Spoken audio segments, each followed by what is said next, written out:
भले कहते हैं कि खाली हाथ आए थे, ठीक है खाली हाथ आए थे, लेकिन खाली हाथ जाना नहीं है। इस देश का ऋण चुका के जाना है।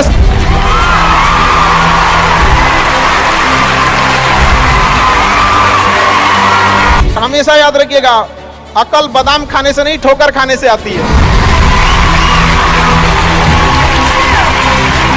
हमने इतिहास से यह सीखा है कि इतिहास से कोई कुछ नहीं सीखता।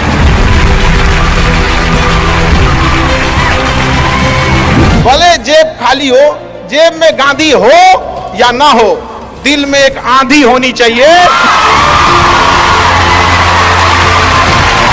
जो बोले हैं, जो ठाने हैं, वो कर लेंगे यहां पर, और नहीं कर सकते हैं तो दुर्भाग्य है इस भारत की धरती पर जन्म लिया हुआ।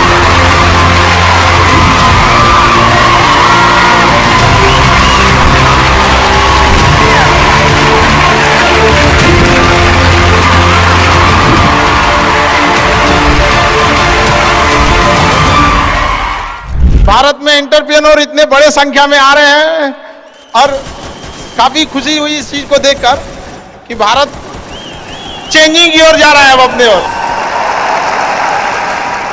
हमेशा सीखने की प्रवृत्ति रखिएगा। और आज के टाइम पे बाप रे, एक बहुत बड़ी समस्या ना कि दूसरे से प्रति जलन जरतुआही। जरतुआही समझते हैं हम लोग, बिहार का ठेठ भाषा है। पता नहीं आप लोग समझते हैं कि नहीं। मतलब कौन कितना खुश है, मतलब उसका पड़ोसी जितना दुखी है वो उतना खुश है। ये सब चीजों से थोड़ा आज के समय में अपने आप को थोड़ा बचा के रखने की कोशिश कीजिएगा लोग, क्योंकि किसी के जलन वगैरह से नहीं होता। अक्सर देखिएगा ना, चूंकि ये एंटरप्रेन्योर है, बिजनेस का चीज है, तो एक छोटा सा देखिएगा ना, गांव में किसी के पास समोसा का दुकान चल जाता तो उसके बगल में एक और समोसे खोल देता है। अरे आप बहुत सारी चीजें हो सकती हैं। आप डिसीजन आप कभी भी किसी और के मर्जी से इन्फ्लुएंस होके लीजिएगा, वो कभी डिसीजन सही नहीं होगा। डिसीजन आपका अपना होना चाहिए, आप क्या कर सकते हैं। और ये जिस दिन आप पहचान गए, उस दिन समझिए आधा काम आप अपने से कर दिए यहाँ पर। और वो सबके अंदर कुछ ना कुछ है, ऐसा नहीं है कि ऊपर वाला आपको खाली हाथ भेजा, सबके अंदर कुछ ना कुछ है। और ये लोग भले कहते हैं कि खाली हाथ आए थे, ठीक है खाली हाथ आए थे, लेकिन खाली हाथ जाना नहीं है। इस देश का ऋण चुका के जाना है, समाज को कुछ दे के जाना है, एक अच्छे सिद्धांत, अच्छे कर्म को दे के जाना है। क्या कोई कह सकता है कि अब्दुल कलाम खाली हाथ गए थे? नहीं खाली हाथ गए थे। विवेकानंद खाली हाथ गए थे? अंबेडकर साहब खाली हाथ गए? नहीं गए। तो इस देश में हम खाली हाथ जरूर आए थे, लेकिन इस देश का कर्ज उतारना है, खाली हाथ लौटना नहीं है।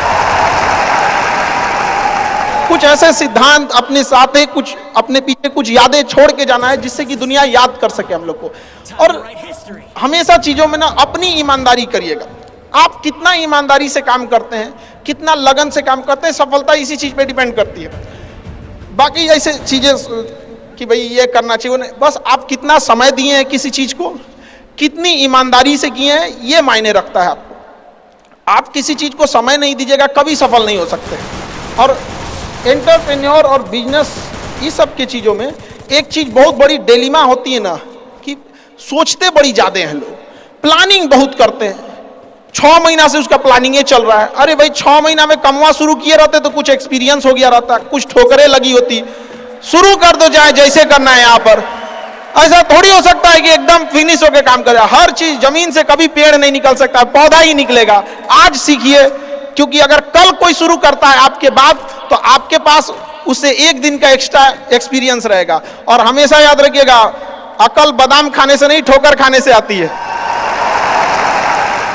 जितना ज्यादा आप ठोकर खाएंगे, उतने ज्यादा अकल आने वाली है। दुनिया का कोई इंसान जो सफल है, कह दे कि हमको ठोकर नहीं लगा है, या कोई कह दे कि हम एक ही बार में यहाँ आए हैं, कभी नहीं आ सकते हैं। यहाँ पर स्टार्टिंग कीजिए, यहाँ पे ज्यादा प्लानिंग व्लानिंग के चक्कर में नहीं रहे। कितना अच्छा आप प्लानिंग करके आइएगा ना कुछ चीजें गड़बड़ होंगी, क्योंकि किताबी नॉलेज, ये मोटिवेशन, ये सब चीजें, ये एक अलग चीज है। धरातल पे उतर के जाइएगा ना तो अलग चीज है यहाँ पर। और कभी बिहार में आके देखिएगा तो एकदम में अलग मिलेगा। कितना ठोकर लगा है, ये बहुत मायने रखता है। क्योंकि ठोकर नहीं लगेगा ना, जिस पत्थर पे चोट नहीं पड़ती वो कभी मूर्त नहीं बनता है। तो इसलिए जितना आपको चोट लग रहा है, ये आपके लिए अच्छी बात है। क्योंकि बड़े बड़े लोगों की जिंदगी में मुसीबत आती है, वो मुसीबत ही आती है बड़े जिन लोगों के लिए, क्योंकि फिल्म में जो सबसे टफ रोल होता है ना, वो बढ़िया हीरो के कंधे पे दिया जाता है। तो ये पृथ्वी पे भी ना ऊपर वाले को पता है कि ये बढ़िया हीरो है, इसको थोड़ा सा हम रोल देते हैं बढ़िया।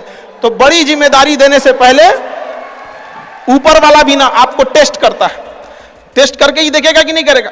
हम लोग छोटा सा कोई सामान खरीदते हैं तो उसको ठोक बजा के चेक करते हैं कि सह लेगा कि नहीं सह लेगा। एक छोटा सा बर्तन कोई खरीदने जाता है तो पटक के दिखाता है, देखिए मजबूत है। तो ऊपर वाला भी जब आपको बहुत बड़ा जिम्मेदारी देने वाला होता है ना, तो पहले सोचता है कि इसका थोड़ा सा टेस्ट कर ले। बहुत लोग टेस्टे में भाग जाते हैं, ए भगवान हमरा काहे लिए तुम मुसीबत लाया।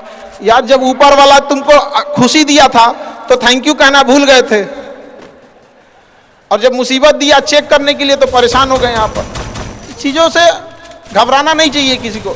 जिसके जिसके जीवन में कठिनाई आ रही है, आप समझिए कि आप एक सही रास्ते पे जा रहे हैं, क्योंकि वही रास्ता सफलता का है। और अगर आपके जीवन में कठिनाई नहीं आ रही है, आप गलत रास्ते पे हैं, क्योंकि सफलता का रास्ता बहुत कठिन होता है। और अभी डिजिटल इंडिया है, सबके हाथ में मोबाइल हो गया है। एक चीज अगर आप बहुत आगे बढ़ेंगे ना, तो एक प्रॉब्लम फेस करेंगे। बिना मतलब लोग आपके ऊपर उंगलियां उठाने लगेंगे, बिना मतलब, जिनको कोई मतलब नहीं। आप देखिएगा तो मतलब अजीब लगेगा। इस सब चीजों से कभी मत घबराइएगा। ये कॉस्ट होगी, आपको चुकानी पड़ेगी जब आप बहुत आगे जाएंगे। तो आप लोग बहुत आगे जाएंगे तो पहले से माइंड में कब करके रखिएगा। कुछ लोग होंगे जो बिना मतलब आपसे सवाल पूछेंगे, इन लोग को कभी इंटरटेन मत कीजिएगा, क्योंकि अब भाषा थोड़ी हार्ड हो जाएगी, लेकिन एक हार्ड हो जाएगा तो हो जाएगा।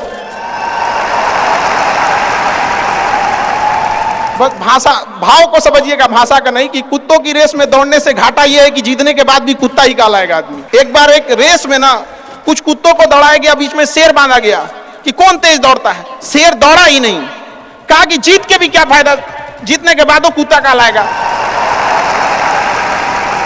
समझा? तो जब आप आगे बढ़ेंगे ना, तो ये कॉस्ट है, समझिएगा इस चीज को। पहले ये कम था, क्योंकि पहले लोगों के पास में हाथ मोबाइल वोबाइल कुछ नहीं था, मतलब काना फूसी में रह जाता था। लेकिन अब ये बहुत बड़े पैमाने पे हो गया। तो ये सब चीजों से बचिएगा, और ये आएगा आपके साथ में लाइफ में। ये चीजें जैसे हम आपको छोटा सा मतलब व्यवहारिक चीज पे बताते हैं। जब बहुत आगे जाएंगे ना, तो कुछ कहेंगे अरे इसका प्रोडक्ट खराब है, इसका ये चीज, मतलब कुछ ना कुछ बोलेंगे। उसको बस ऐसे समझिएगा कि जब आप बढ़ते हैं तो आपके चेहरे पे कभी कभी कुछ दाने निकल जाते हैं, उसको छेड़ा नहीं जाता है। 10 दिन 15 दिन बाद वो खत्म हो जाता है, फिर दिखता तो है तो आपका चेहरा ही दिखता है। और ज्यादा खखोरेंगे ना तो उधर के बर्बाद कर देगा आपको। हम निकला है, छोड़ दीजिएगा उसको। एक समय आएगा जब आप ही जाने जाएंगे। यहाँ लोग किस चीज पे नहीं उंगलियां उठा देते हैं, भगवान को उंगलियां उठा दिए लोग। अग्नि परीक्षा भगवान को देना पड़ा, हम लोग की क्या औकात है जी यहाँ पर। इसलिए भैया इस सब चक्कर में नहीं पड़िएगा आप। जो है वो एकदम परफेक्ट है, चाहे जैसे भी हो। गलतियां सबसे होंगी, जो गलती करिएगा उसको एक्सेप्ट कर लीजिएगा। हाँ हमारे पास ऐसे गलती हो गई, नेक्स्ट टाइम से हम सुधारेंगे, बट कोशिश कीजिएगा गलतियां ना हो। लेकिन सबके जवाब देने की कोशिश मत कीजिएगा। आप इंसान है, कोई डिटर्जेंट नहीं है कि सफाई करते चलते हैं आप।